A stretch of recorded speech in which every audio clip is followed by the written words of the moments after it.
السلام عليكم ورحمة الله تعالى وبركاته. مرحبا بكم في قناة أم بشار. تظل مشكلات خط دفاع منتخب الجزائر أكثر ما يؤرق.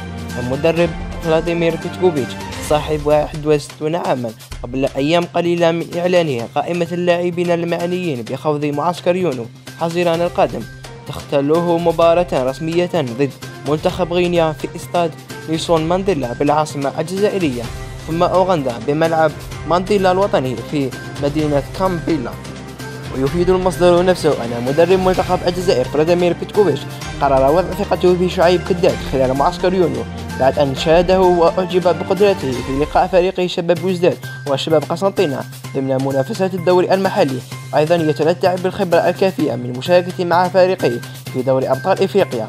وكان البوسني فلاديمير بيتكوفيتش قد وضع ثقته في معسكر مارس آذار الماضي في مدافع شباب قسنطينة محمد مداني صاحب 30 عاما، ما صنع مفاجأة كبرى لدى الجماهير الجزائرية عبر مواقع التواصل الاجتماعي، مع الإشارة إلى أن هذا اللاعب حاضر ضمن القائمة الموسعة المعنية بالمعسكر القادم إلى جانب مدافعين آخرين مثل لاعب مولودية الجزائر أيوب اللاوي.